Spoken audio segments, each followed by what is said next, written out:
ওকে, আমি শুরু করতেছি আমাদের ক্লাস তো মোটামুটি 45-50 মিনিটস এর মতো। সো এর ভিতরে আমাদেরকে শুরু করতে হবে।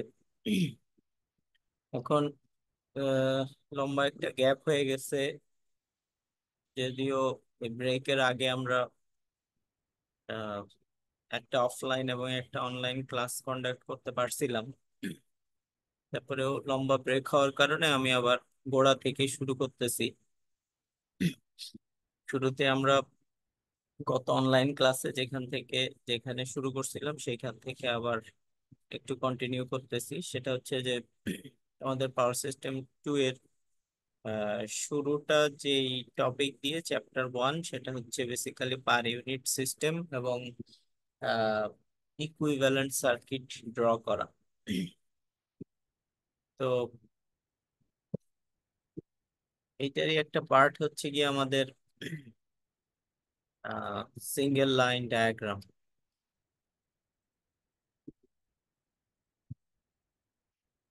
তো আমরা জানি যে একটা পাওয়ার সিস্টেমের ভিতরে অনেক ইকুইপমেন্ট থাকে। এই ইকুইপমেন্ট গুলাকে সহজভাবে উপস্থাপনের পদ্ধতিটাই হচ্ছে সিঙ্গেল লাইন ডায়াগ্রাম।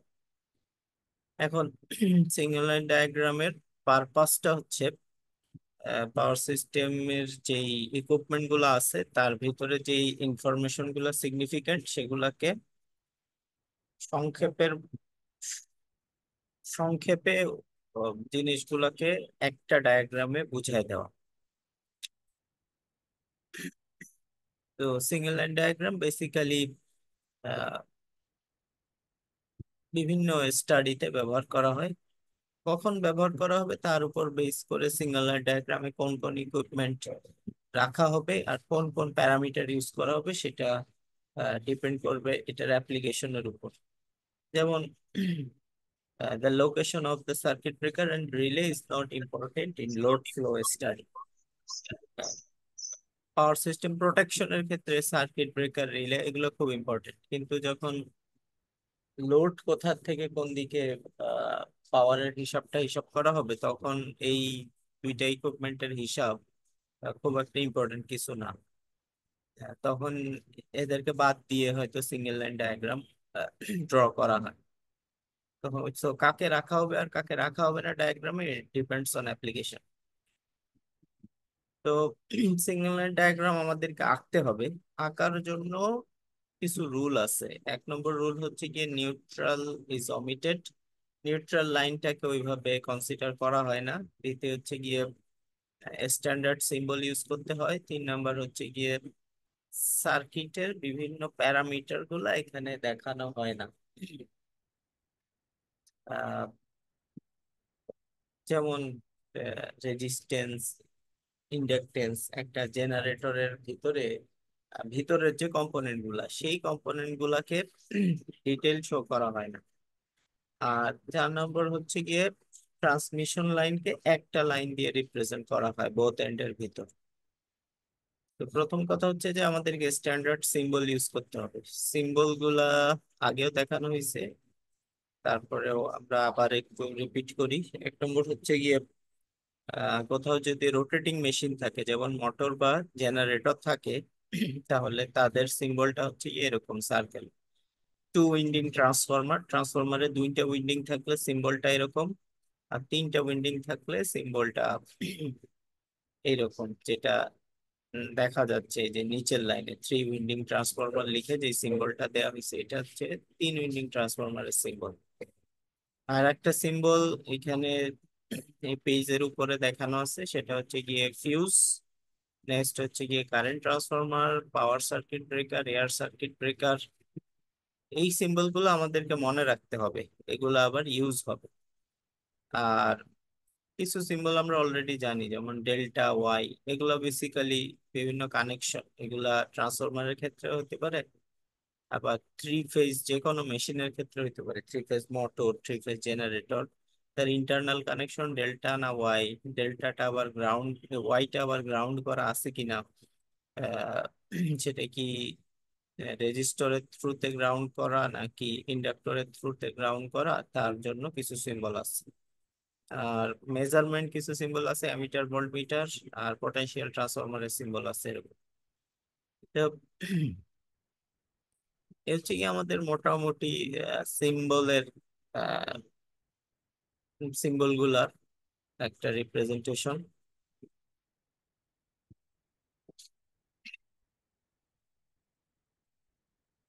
এখন আমরা একটা সিঙ্গেল লাইন ডায়াগ্রাম আঁকা শিখবো। যে কোন একটা ড্রয়িং যদি এরকম থাকে তাহলে তার সিঙ্গেল লাইন ডায়াগ্রামের রিপ্রেজেন্টেশনটা কিরকম। এবং এখানে একটা সিঙ্গেল লাইন ডায়াগ্রাম দেয়া আছে। এই সিঙ্গেল লাইন ডায়াগ্রামটা আসলে কাকে কাকে রিপ্রেজেন্ট করে এটা আমাদেরকে একটু সিম্বল গুলা থেকে বুঝতে হবে। যেমন সার্কেল যেগুলা দেয়া আছে, সার্কেল মানে বলা আছে কি রোটেটিং মেশিন। সো এই পার্টিকুলার এক্সাম্পলের ক্ষেত্রে এই মেশিন গুলো হচ্ছে জেনারেটর। কারণ যে কোনো একটা সিস্টেমে পাওয়ার জেনারেট করা লাগে। মানে পাওয়ার তৈরি করে কেউ কেউ, আর কেউ কেউ ইউজ করে। তো যারা পাওয়ার তৈরি করে, পাওয়ার তৈরির উৎস হচ্ছে গিয়ে জেনারেটর। আর কিছু থাকে লোড, যারা পাওয়ারটা সেই তৈরি হওয়া পাওয়ারটাকে ব্যবহার করে, অর্থাৎ কনজিউমার যারা আমরা আমরা পাওয়ারটাকে ব্যবহার করি। আর পাওয়ার স্টেশন পাওয়ার উৎপন্ন করে। তো তাহলে এই ওয়ান টু এগুলা যেগুলো সেগুলো হচ্ছে কি আমার জেনারেটর। দুইটা জেনারেটর এই বাসের সাথে যুক্ত। বাস হচ্ছে কি একটা কমন পয়েন্ট। এই কমন পয়েন্টে ট্রান্সমিশন লাইন, জেনারেটরের লাইন, ট্রান্সফরমারের লাইন, লোডের লাইন, এরকম বিভিন্ন পারপাজে সবাই এসে যে জায়গা থেকে পাওয়ার ট্রান্সমিশন ডিস্ট্রিবিউশনের পয়েন্ট, কমন পয়েন্ট যেটা সেটাই হচ্ছে কি আমাদের বাস। তো এটা একটা বাস বার। এই বাস বারের সাথে দুইটা জেনারেটর কানেক্টেড আছে, জেনারেটর ওয়ান এবং টু। জেনারেটর ওয়ান এবং টু বাস বারে কানেক্ট হওয়ার আগে এই যে স্কোয়ার সিম্বল দিয়ে কানেক্ট হয়েছে এইটা হচ্ছে সার্কিট ব্রেকার। তো বাস বারের আগে পরে সার্কিট ব্রেকার থাকে। এখানে সার্কিট ব্রেকার দুইটার সাথে সার্কিট ব্রেকার দেয়া আছে। এটা একটা কমন প্র্যাকটিস। আর এই যে জেনারেটরের এই পাশে যে এই সিম্বলটা দেয়া আছে এটা কি ওয়াই এর সিম্বল, অর্থাৎ এটা three phase generator. Three phase জেনারেটরের তাহলে তিনটা ফেজ, সো তিনটা উইন্ডিং থাকবে। এই তিনটা উইন্ডিং ওয়াই কানেক্টেড, আর সেগুলা রিঅ্যাক্টরের থ্রুতে গ্রাউন্ড করা আছে কমন পয়েন্টটা। এটা দেয়া লাগে, এগুলার কিছু প্রোটেকশন পারপাস আছে গ্রাউন্ড করার জন্য। এটা দেয়া আছে। সো এক নম্বর জেনারেটরেও ওয়াই কানেক্টেড, দুই নম্বর জেনারেটর ওয়াই কানেক্টেড, এবং কমন পয়েন্টটা গ্রাউন্ডেড। আর এই বাসের সাথে একটা লোড কানেক্টেড আছে, সেই লোডটাও সার্কিট ব্রেকার দিয়ে লোডে চলে গেছে এই পাওয়ারটা। দ্বিতীয় হচ্ছে কি এই বাসের সাথে আরেকটা বাস কানেক্টেড। এটা একটা বাস, আর এই পাশে যে লম্বা আরেকটা লাইন দেখা যাইতেছে সেটা আরেকটা বাস। এই বাসগুলা মধ্যবর্তী আসলে কানেকশন গুলা দেয়া হয় ট্রান্সমিশন লাইনের মাধ্যমে। তো মাঝখানে যে লাইনটা এটা হচ্ছে গিয়ে ট্রান্সমিশন লাইন। স্পেসিফিক্যালি যদি আমি একটু দাগ দিয়ে দেখাই তাহলে এই এই পয়েন্ট থেকে এই পয়েন্ট পর্যন্ত যে লাইনটা আমরা দেখতে পাইতেছি এইটা হচ্ছে গিয়ে ট্রান্সমিশন লাইন। সো বাস বার থেকে ট্রান্সমিশন লাইনে পাওয়ার যাওয়ার আগে ট্রান্সফরমার ইউজ করে এটাকে স্টেপ আপ অথবা স্টেপ ডাউন করা হয়। বেসিক্যালি যে এন্ড থেকে যে এন্ডে পাঠানো হয়, বা ট্রান্সমিশন লাইনে পাঠানোর আগে স্টেপ আপ করে পাঠানো হয়, অর্থাৎ ভোল্টেজটাকে বাড়ায় দেওয়া হয়। যেমন এখানে যদি 11 কেভিতে পাওয়ার জেনারেটর পাঠানোর সময় 33 কেভি, 66 কেভি, কিলো ভোল্ট আর কি, এই ভোল্টেজে আপ করে পাঠানো হয়। তো একটা ট্রান্সফরমার ইউজ করা হয়েছে এখানে স্টেপ আপ করার জন্য। ট্রান্সফরমারের দুই সাইডের কানেকশন গুলো হচ্ছে গিয়ে ওয়াই কানেক্টেড। এখন লক্ষণীয় বিষয় যে এগুলো কিন্তু সবই থ্রি ফেজ। ওকে, আগে সার্কিট ব্রেকার দেওয়া হয়েছে, পরে সার্কিট ব্রেকার দেওয়া হয়েছে, আবার পরে যখন এটা ট্রান্সফরমার এই ট্রান্সমিশন লাইন এসে শেষ হয়েছে তখন আবার ইউজার এন্ডে যাওয়ার আগে আবার স্টেপ ডাউন করে নেওয়া হয়েছে। এইখানে এই ট্রান্সফরমারের প্রাইমারি সাইড হচ্ছে ওয়াই কানেক্টেড আর সেকেন্ডারি সাইড হচ্ছে ডেল্টা কানেক্টেড। আর আগে এবং পরে সার্কিট ব্রেকার দেওয়া হয়েছে। এরপরে এটা এসে সেকেন্ড একটা বাস বারের সাথে কানেক্ট হয়েছে, সেই সেকেন্ড বাস বারের সাথেও একটা জেনারেটর আছে, আর সেখানে আরেকটা লোড কানেক্টেড আছে। এবং সেকেন্ড বাস বারে যে জেনারেটরটা কানেক্টেড আছে সেই জেনারেটরের ওয়াই কানেকশন এবং সেটার কমন টার্মিনালটা গ্রাউন্ড করা আছে। তো এগুলো কিন্তু থ্রি ফেজ কানেকশন, সব কয়টা ইকুইপমেন্ট কিন্তু থ্রি ফেজ, কিন্তু আমরা সবকিছুকে একটা লাইন দিয়ে রিপ্রেজেন্ট করতেছি, এজন্য এই ডায়াগ্রামের নাম হচ্ছে গিয়ে সিঙ্গেল লাইন ডায়াগ্রাম।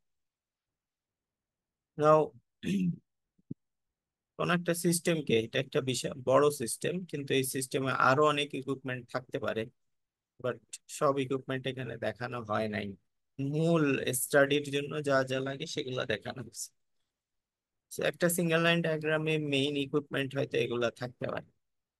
এখন এই সিঙ্গেল লাইন ডায়াগ্রামে প্যারামিটার গুলো দেখানো হয়নি, বাট এটার আসলে অ্যাকচুয়াল ভ্যালু আছে, এবং এটা থেকে যখন স্টাডিতে আমরা যাব তখন আরেকটা ডায়াগ্রাম, এই ডায়াগ্রাম থেকে আরেকটা ডায়াগ্রাম আমাদেরকে ইয়েতে আসতে হবে, রিপ্রেজেন্টেশনে আনতে হবে। তো সেই ডায়াগ্রামটার নাম হচ্ছে গিয়ে ইম্পিডেন্স ডায়াগ্রাম।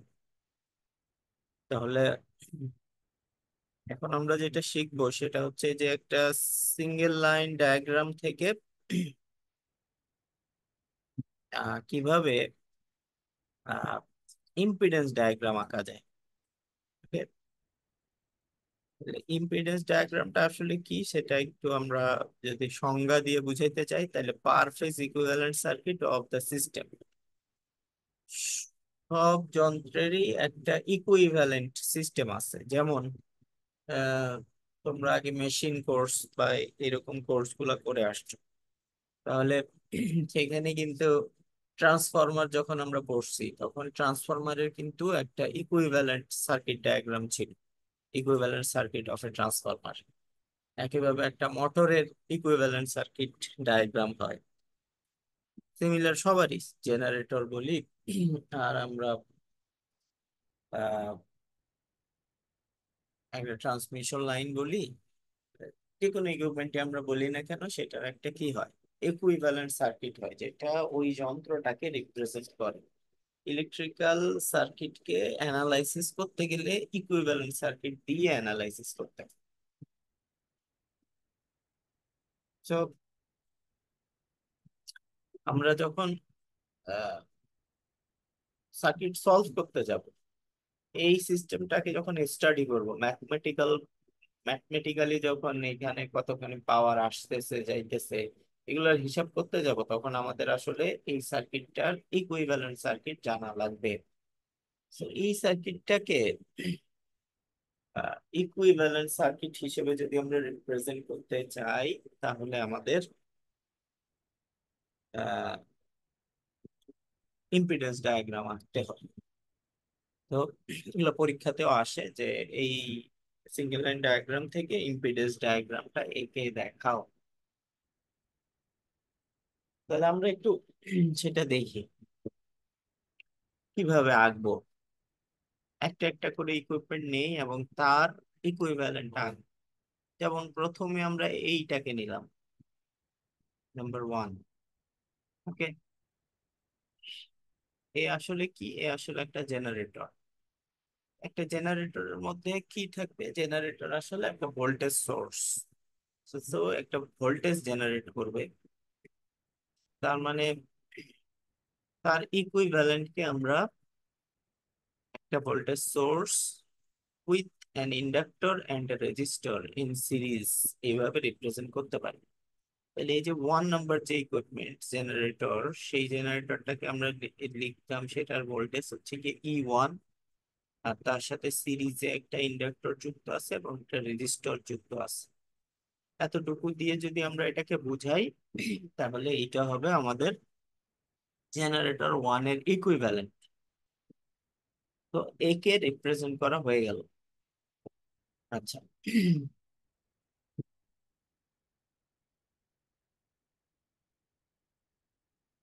এরপরে আসি আমরা দ্বিতীয় ইকুইপমেন্ট আমাদের কোনটা?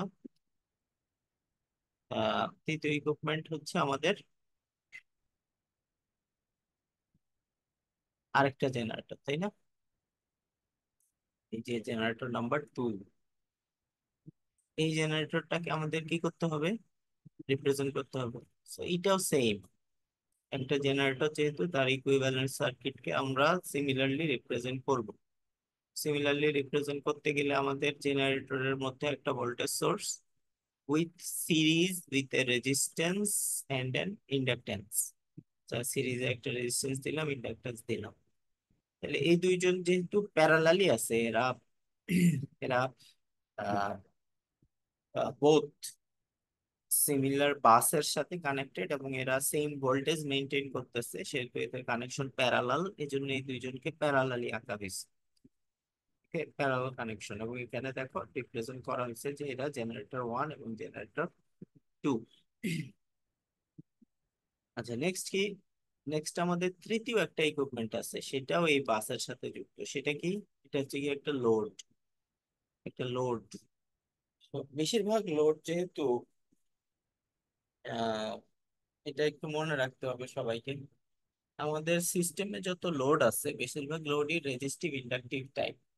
এজন্য ওভারঅল কোন সিস্টেমে বিভিন্ন টাইপের লোড কানেক্টেড হইলেও তাদের সবার মিলিত এফেক্ট হচ্ছে কি রেজিস্টিভ ইন্ডাকটিভ। যেমন একটা ফ্যান, একটা লাইট, একটা মোটর, হ্যাঁ, একটা ল্যাপটপ, এরকম ফ্রিজ, ওয়াশিং মেশিন, এরা মোর অর লেস সবাই কম বেশি রেজিস্টিভ ইন্ডাকটিভ নেচারের। যে রেজিস্টিভ ইন্ডাকটিভ ন্যাচারাল হওয়ার কারণে ওভারঅল সিস্টেমের এফেক্ট সিস্টেমের মধ্যে পড়ে হচ্ছে কি রেজিস্টিভ ইন্ডাকটিভ টাইপ। এর জন্য এই যে লোড যেটা, সেটাও এই যে এইখানে দেখানো হয়েছে এরকম প্যারালালি কানেক্টেড, এবং এই লোডটাকে দেখানো হয়েছে একটা রেজিস্টর আর একটা ইন্ডাক্টরের মাধ্যমে। সো আমাদের এই যে লোড, যেটা লোড এ নাম দেওয়া হয়েছে, এই লোডটা হচ্ছে আমাদের রেজিস্টিভ ইন্ডাকটিভ পার্ট। এরা সবাই একজন আরেকজনের সাথে প্যারালালি কানেক্টেড, এই জন্য সব কয়টাকে প্যারালাল ব্রাঞ্চ হিসেবে দেওয়া হয়েছে। জেনারেটর 1, জেনারেটর 2 এবং লোড, এরা সবাই প্যারালালি কানেক্টেড। এর সাথে কিন্তু এগুলোর সাথে সবগুলোর সাথেই সার্কিট ব্রেকার কানেক্টেড আছে, কিন্তু আমরা যখন ইম্পিডেন্স ডায়াগ্রাম আঁকবো তখন, যেহেতু লোড ফ্লো স্টাডি আমাদের মেইন টার্গেট, সার্কিট ব্রেকারকে আমরা ইগনোর করব। সার্কিট ব্রেকারের জন্য আর আলাদা করে কোনো ইকুইপমেন্ট আঁকবো না। সব জায়গায় যেহেতু এই সার্কিট ব্রেকার গুলো আছে সবার সাথে সিরিজে, কিন্তু এদের এফেক্ট কে আপাতত কাজের সুবিধার জন্য এদের এফেক্ট কে আপাতত আমরা নেগলেক্ট করে ফেললাম। তো এখানে যে সার্কিট ব্রেকার আছে একে নেগলেক্ট করা যাবে। নেক্সট যে ইকুইপমেন্টটা আমাদের সামনে আসতেছে সেটা হচ্ছে কি একটা ট্রান্সফরমার। ওকে, এখানে একটা ট্রান্সফরমার আছে। আমরা জানি ট্রান্সফরমারের দুইটা সাইড থাকে, প্রাইমারি সাইড এবং সেকেন্ডারি সাইড। এখন মেশিন কোর্সটা যখন তোমরা পড়ছো তখন ট্রান্সফরমারের ইকুইভ্যালেন্ট সার্কিট দেখে আসছো। এই ট্রান্সফরমারের যে ইকুইভ্যালেন্ট সার্কিট, সেই ইকুইভ্যালেন্ট সার্কিটটা এইখানে দেখানো হয়েছে, এই জায়গাটা। আমি এখন যে বর্ডারটা দিব সেই বর্ডারের ভিতরে যে যতগুলো ইকুইপমেন্ট পড়বে সবাই হচ্ছে বেসিক্যালি ট্রান্সফরমারের পার্ট। এতটুকু হচ্ছে গিয়ে ট্রান্সফরমারের পার্ট। এর ভিতরে কি আছে? একটা সাইড হচ্ছে প্রাইমারি, প্রাইমারি সাইডে একটা রেজিস্ট্যান্স থাকে এবং একটা ইন্ডাকট্যান্স থাকে। আর আমরা জানি যে ট্রান্সফরমারে একটা প্যারালাল ব্রাঞ্চ থাকে। এই প্যারালাল ব্রাঞ্চটা বেসিক্যালি ট্রান্সফরমারের এক্সাইটেশন কারেন্টকে রিপ্রেজেন্ট করে। এইটার দুইটা পার্ট থাকে, একটা হচ্ছে গিয়ে রিয়েক্টিভ পার্ট, যেটা কোর লস কে রিপ্রেজেন্ট করে। কোরের ভিতরে যে মিউচুয়াল ফ্লাক্স, এই মিউচুয়াল ফ্লাক্সের কারণে যে লস, মানে মিউচুয়াল ফ্লাক্স ক্রিয়েট করতে গিয়ে যে ফ্লাক্সটা তৈরি হয়, সেই ফ্লাক্স কে রিপ্রেজেন্ট করা হয় এই ব্রাঞ্চটা দিয়ে। ইন্ডাকটিভ ব্রাঞ্চটা দিয়ে, আর এই পাশে যে রেজিস্টিভ ব্রাঞ্চটা আছে এটা basically core loss, hysteresis loss এবং এডি কারেন্ট লস নামে দুইটা লস আছে ট্রান্সফরমারে। ওই ট্রান্সফরমারের এই লসটাকে রিপ্রেজেন্ট করার জন্য এই পাশের রেজিস্ট্যান্সটাকে ইউজ করা হয় প্যারালাল ব্রাঞ্চের। আর এই পাশে যে আরেকটা রেজিস্টর আরেকটা ইন্ডাক্টর দেয়া আছে, এটা মূলত সেকেন্ডারি সাইডের যে ট্রান্সফরমারের যে সেকেন্ডারি সাইড, অর্থাৎ এই পাশের যে সাইড, সেই সাইডে যে উইন্ডিং এর যে রেজিস্ট্যান্স এবং উইন্ডিং এর যে রিঅ্যাক্ট্যান্স সেটাকে রিপ্রেজেন্ট করার জন্য ব্যবহার করা হয়েছে। ওকে, তাইলে ট্রান্সফরমার পর্যন্ত আমরা চলে আসলাম। ট্রান্সফরমার পর্যন্ত চলে আসার পরে আমাদের সামনে এবার যে ব্রাঞ্চটা আছে সেই ব্রাঞ্চটা হচ্ছে গিয়ে এই জায়গাটুকু বেসিক্যালি একটা ট্রান্সমিশন লাইন। তো তোমরা পাওয়ার সিস্টেম ওয়ান কোর্স পড়ে আসছো, এবং পাওয়ার সিস্টেম ওয়ান কোর্সের ট্রান্সমিশন লাইন নিয়ে কিছু স্টাডি ছিল। সো ট্রান্সমিশন লাইনের মধ্যে এই ট্রান্সমিশন লাইনের ইকুইভ্যালেন্ট ছিল, একটা মডেল ছিল যে নমিনাল পাই মডেল। সেই নমিনাল পাই মডেলটা হচ্ছে কি এই যে যে ডায়াগ্রামটা নিচে আঁকা আছে সেই ডায়াগ্রাম কিন্তু কিন্তু সব বলে দেয়া আছে। এইটুক মানে জেনারেটর ওয়ান, এইটুক মানে জেনারেটর টু, নিচের লেখাটা যদি পড়ো, তারপরে এইটুক মানে লোড ওয়ান, এইটুক মানে ট্রান্সফরমার ওয়ান। আর এখন যে বর্ডার টুকু দিলাম সেই বর্ডার টুকুর মধ্যে আছে ট্রান্সমিশন লাইন। সেই ট্রান্সমিশন লাইনে লং ট্রান্সমিশন লাইনের রেজিস্ট্যান্স থাকে, রিঅ্যাক্ট্যান্স থাকে, আর দুই মাথায় দুইটা ক্যাপাসিটর দেয়া থাকে। এগুলো হচ্ছে গিয়ে line capacitance. So three phase transmission লাইনের সিঙ্গেল লাইন ডায়াগ্রামের রিপ্রেজেন্টেশনে আমরা এইরকম একটা ব্রাঞ্চ যদি আঁকি সেটা হবে ট্রান্সমিশন লাইনের ইকুইভ্যালেন্ট। ওকে, আর আগে যে কাজটা করে আসছি সেটা এখানে আবার করতেছি, যে সার্কিট ব্রেকার যেটা তাকে বারবার ইগনোর করতেছি। সে আমাদের এই স্টাডির জন্য সার্কিট ব্রেকার হিসাবে না ধরলেও চলবে। নেক্সট কি, ট্রান্সমিশন লাইন পার হয়ে যাওয়ার পরে নেক্সট কিন্তু আরেকটা ট্রান্সফরমার আছে, তাহলে এই ট্রান্সফরমারের জন্য একটা ইকুইভ্যালেন্ট সার্কিট আঁকতে হবে। আগের বার ঠিক যেইভাবে সার্কিট আঁকছিলাম ট্রান্সফরমারের জন্য, এখনো ঠিক সেইভাবেই ট্রান্সফরমারের জন্য সার্কিট আঁকবো। সো প্রাইমারি সাইড একটা আছে রেজিস্ট্যান্স ইন্ডাক্টেন্স, সেকেন্ডারি সাইড একটা আছে একটা রেজিস্ট্যান্স একটা ইন্ডাক্টেন্স, আর একটা প্যারালাল ব্রাঞ্চ আছে যেটা কোরের মধ্যে লস গুলাকে রিপ্রেজেন্ট করে। এতটুকু যদি আঁকি সেটা হবে ট্রান্সফরমার টু। এই পাশে যে ট্রান্সফরমার টুকু আছে তার বদলে এতটুকু সার্কিট আমাদেরকে আঁকতে হবে। এতটুকু যদি এঁকে ফেলি তাইলে এটা হচ্ছে কি impedance diagram of this transformer. Finally আমরা সার্কিটের শেষ মাথায় চলে আসছি সিঙ্গেল লাইন ডায়াগ্রামের।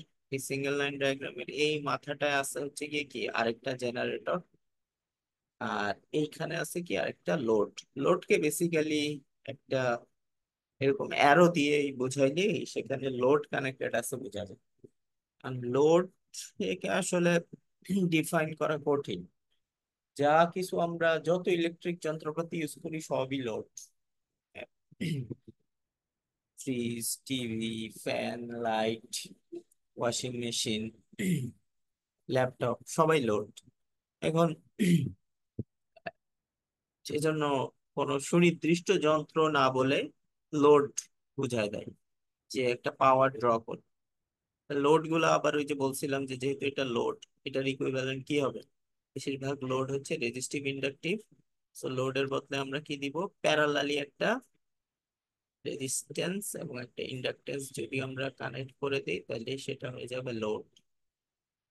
আর ফাইনালি আমাদের হাতে কি আছে, আরেকটা জেনারেটর কানেক্টেড আছে এই ব্রাঞ্চের সাথে, সেজন্য একটা জেনারেটরের সিম্বল দিব। সেই সিম্বলটা হচ্ছে কি একটা voltage source with series resistor and a series inductor. সেইটা হচ্ছে আমাদের জেনারেটর থ্রি। তাহলে সব কয়টা ইকুইপমেন্ট কাভার হইলো। এই সব কয়টা ইকুইপমেন্টের ইকুইভ্যালেন্ট নিয়ে নিয়ে তাদেরকে সিরিজে প্যারালালে কানেক্ট করার পরে আমরা যে ডায়াগ্রামটা পেলাম সেটা হচ্ছে গিয়ে এই সিঙ্গেল লাইন ডায়াগ্রামের ইম্পিডেন্স ডায়াগ্রাম এটা। এই সিঙ্গেল লাইন ডায়াগ্রামে যে যন্ত্রগুলা দেখানো হয়েছে তাদের সবাইকে মোরলেস রিপ্রেজেন্ট করলে এইরকম একটা সার্কিট পাওয়া যায়। এখন এই সার্কিটের মধ্যে কি আছে, কিছু ভোল্টেজ সোর্স, কিছু রেজিস্ট্যান্স, কিছু ইন্ডাকটেন্স, কিছু ক্যাপাসিটেন্স। সো এটা একটা resistive inductive capacitive circuit with some voltage sources. এখানে আমরা কেভিএল, কেসিএল বা অন্যান্য যা যা মেথড আমাদের জানা আছে এই মেথড গুলো অ্যাপ্লাই করলে কিন্তু আমরা খুব সহজেই এই সার্কিটকে সলভ করতে পারবো। সার্কিটের বিভিন্ন জায়গায় ভোল্টেজ, কারেন্ট এগুলো সব বের করে নিয়ে আসতে পারবো। আর সেগুলো যদি বের করে নিয়ে আসতে পারি তাহলে আমরা এই যে একটা পাওয়ার সিস্টেম, হ্যাঁ, সেই পাওয়ার সিস্টেমের কোন জায়গায় ভোল্টেজ কত, কারেন্ট কত, কোনটা কত পাওয়ার দিচ্ছে বা নিচ্ছে, এগুলো সব বের করে ফেলতে পারবো। এখন এই সিস্টেমটা কিন্তু একটা জটিল সিস্টেম। দেখো, এখানে একটা জেনারেটর কিন্তু হইতে পারে সেটা ব্রাহ্মণবাড়িয়ায়, একটা জেনারেটর সেটা হয়তো হইতে পারে সেটা গাজীপুর, আরেকটা জেনারেটর সেটা হয়তো হইতে পারে কুমিল্লায়। মাঝখানে ট্রান্সমিশন লাইনটা হয়তো আহ কুমিল্লা থেকে ব্রাহ্মণবাড়িয়া পর্যন্ত একটা ট্রান্সমিশন লাইন, এইখানে এসে বাস বার কানেক্ট হয়েছে। সো এটা কিন্তু একটা বড় সিস্টেমের রিপ্রেজেন্টেশন হইতে পারে। সেই সিস্টেমটাকে তুমি এইখানে সার্কিটে নিয়ে আসলা, এবং সার্কিটে নিয়ে আসার পরে তুমি যদি এটাকে সলভ করে ফেলতে পারো তাহলে কিন্তু পাওয়ার সিস্টেমের একটা সাইড তুমি সলভ করলে। তো বুঝতে পারতেছো যে এই রিপ্রেজেন্টেশন থেকে আমরা কিন্তু সিঙ্গেল লাইন ডায়াগ্রামকে, একটা বড় সিস্টেমকে সিঙ্গেল লাইন ডায়াগ্রামে নিয়ে আসলাম, নিয়ে এসে এটারে সহজ করে ফেললাম। আর এরপরে এটাকে ইকুইভ্যালেন্ট সার্কিটে নিয়ে আসার পরে এটাকে সলভ করার উপযুক্ত করে ফেললাম। তো এইখানেই আমাদের মূল স্টাডির সূচনা।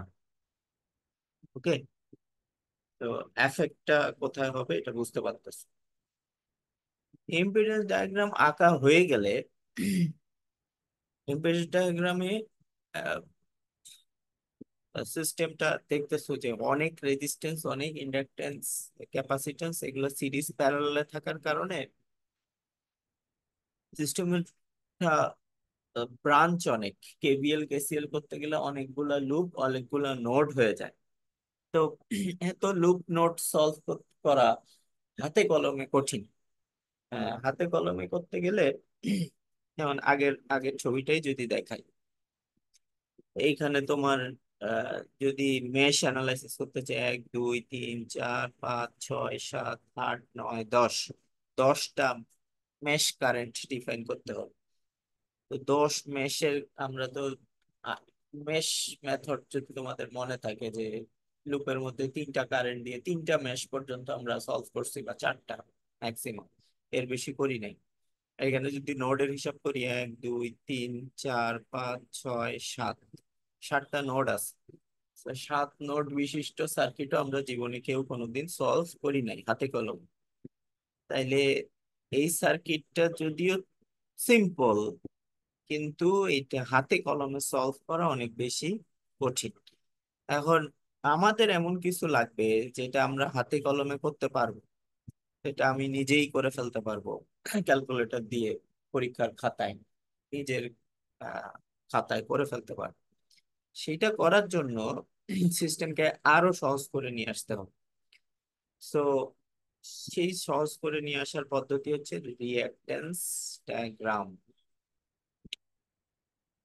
তাইলে প্রথমে আমরা যেটা দেখছি সেটা হইলো single line diagram. Single line diagram থেকে যেটা আঁকা শিখলাম সেটা হচ্ছে গিয়ে ইম্পিডেন্স ডায়াগ্রাম। ইম্পিডেন্স ডায়াগ্রাম থেকে যেটা আঁকবো এটা হচ্ছে গিয়ে রিঅ্যাকট্যান্স ডায়াগ্রাম। তো ইম্পিডেন্স ডায়াগ্রাম যখন হাতে আসে সেটাকে থেকে আহ, সেইখানকে আরো সিম্পলিফাই করে রিঅ্যাকট্যান্স ডায়াগ্রাম আঁকা যাবে। কয়েকটা কাজ করতে হবে, স্ট্যাটিক লোড বাদ দিয়ে দিতে হবে। যা যা লোড ব্রাঞ্চ আছে সেই লোড ব্রাঞ্চকে সরায় ফেলবো। 2 নম্বর হচ্ছে গিয়ে রেজিস্ট্যান্স গুলাকে সরায় ফেলবো, কারণ এই সিস্টেমের বেশিরভাগ যন্ত্রগুলাই কি মেটালের তৈরি। যেমন ট্রান্সমিশন লাইন, এটা মেটালের তৈরি। মেটালের 1 2 কিলোমিটার পার হয়ে যাওয়ার পরও মেটালের রেজিস্ট্যান্স থাকে ফিউ ohms। সো বেশিরভাগ ক্ষেত্রে এই রেজিস্ট্যান্সের এফেক্টটাকে ইগনোর করা যায়। Similarly magnetising branch of transformer, ওই যে প্যারালাল যে ব্রাঞ্চ গুলা দেখাইছিলাম ট্রান্সফরমারের, সেগুলোকে ইগনোর করা যায়।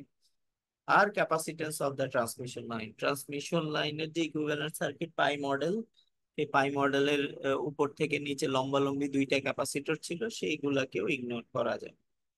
আর তবে সব লোড বাদ দেওয়া যাবে না, সিনক্রোনাস মোটর লোড হিসেবে থাকলে সেটাকে হিসাবে ধরতে হবে, কারণ তার মধ্যে ইএমএফ জেনারেট হয়। আর স্ট্যাটিক লোড যেগুলা সিম্পলি রেজিস্টিভ ইন্ডাকটিভ, সেগুলাকে বাদ দিতে পারবো রিঅ্যাকট্যান্স ডায়াগ্রাম। তাহলে এখন আগের ছবি থেকে যদি এই ছবিতে আমরা ইয়ে করি, একটু যদি চলে আসি,